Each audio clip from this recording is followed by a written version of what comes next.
Be the type of girl younger you would admire. আমাদের এখানে গরুর হাট বসছে আর সবাই গরুর মতো চিল্লাইতেছে, সো একটু কনসিডার করে নিও।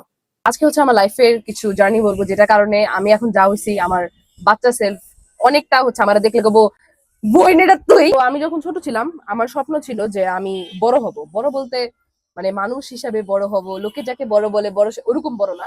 আমি আর কি চাইতাম যে বড় হইলে আমাকে কেমন লাগবে, বড় হইলে আমার স্কুল যেতে হবে না, বড় হইলে তো জীবন খুব রঙিন।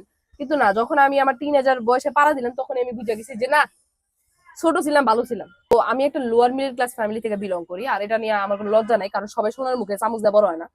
তো আমি আর কি একটু লোয়ার মিডল ক্লাস ফ্যামিলির মেয়ে হওয়ার কারণে আমার স্কুলে ম্যাক্সিমাম পোলাপাইনরা ইয়াই ছিল আর কি, একটু মিডল ক্লাস অথবা হাইলি একবারে ওরকম ছিল। তো এই জন্য আমি ওদের সাথে বসলে ওরা আমার অনেক বুলি করতো।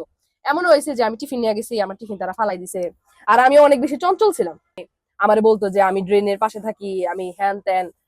আমি টিফিন নিয়ে গেলে আমারে বলতো যে, কারণ আমি টিফিন ওরকম কিছু নিয়ে যেতে পারতাম না, আম্মু অসুস্থ থাকতো, আমি নিজে চিনি আলা রুটি এডিডি লয়ে যেতাম। তো এটা করতো যে এগুলা কি খায় হ্যান ত্যান, তো এগুলা নিয়ে আমার অনেক শুরু করতো। আর ওরা তো ওই যে বিরিয়ানি মিরানি লয়ে যেত, কি কি সসেজ মসেজ এডি নিত, তখন আমি এটি বুঝতাম না এটি মানে কি। তো ওরা আমার অনেক বুলি করতো, আমার ব্যাগ ফালাই দিত, বই ফালাই দিত।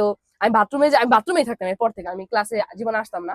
আর যখন বাথরুমের মধ্যে একচিপা বইয়া থাকতাম, কানতাম, আর স্কুলে যাইতাম না। ধরতে গেলে আমি স্কুলে যাই না, আমার স্কুল লাইফকে আমি বুঝি না এরপর থেকে। তো কোথায় আমি স্কুলে বুলি খাওয়া মেয়ে ছিলাম, আমার মানুষ মানে ছোট করতো, আমার খাবার ফালাই দিত, বই ফালাই দিত, আমার কেউ দেখতে পারতো না। আর এখানে এখন অনেক মানুষ দেখতে পারে না, কিন্তু তোমরা তো আমাকে ভালোবাসছো। তো আর কি ভালোবাসা, আমি কখনো ভাবি নাই যে 10টা মানুষ আমার দেখবে, আমার দেখা বলবে যে আপু তুমি ওই মেয়ে না।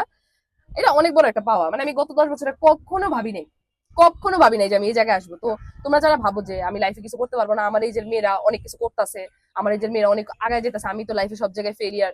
ভাই আমিও ছিলাম, হয়তো বা ভিডিওটা বড় হয়ে যাবে, এই জন্য আমি অনেক কিছুই বলি নাই, আস্তে আস্তে এপিসোড বাড়াবো, টাকা কামাবো।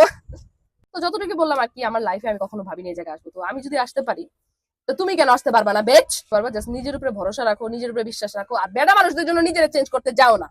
যে ওকে আমি ভালোবাসি ওর জন্য আমার পরিবর্তন হতে হবে না, নিজের জন্য পরিবর্তন হও। তোমার ভালো যেখানে সেখানের জন্য পরিবর্তন হও। তোমার যদি মনে হয় যে না আমি এই জায়গায় ভালো থাকবো, আমি নিজেরা স্ট্রং করতে পারবো, ওই জন্য পরিবর্তন হোক। আর লাইফ ভাই একটা এত ডিপ্রেস, হ্যাঁ জীবনে কিছু করতে পারতাছি না, জীবনে হ্যাঁ দরকার নেই ভাই, এনজয় করো আর লাইফে একটা মোটিভ রাখো যে না আমি এই জায়গায় যাবো। তো যা সেটাই বলবো, ছোটবেলার সেলফ যদি এখন আমার সাথে দেখা করতো, জানি না ওর কেমন লাগতো, বাট ওই আমার দিয়ে বিশ্বাস করতো না যে আমি এত স্ট্রং।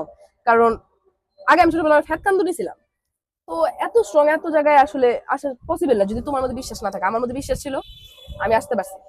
বিশ্বাস রাখো, নিজের উপরে ভরসা রাখো, আর একটা যে মনে করবো 10 বছর পরে এমন একটা জায়গায় যাবো যাতে আমার ছোটবেলার আমার সেলফটা আমাকে দেখে বলুক ও মাই গড।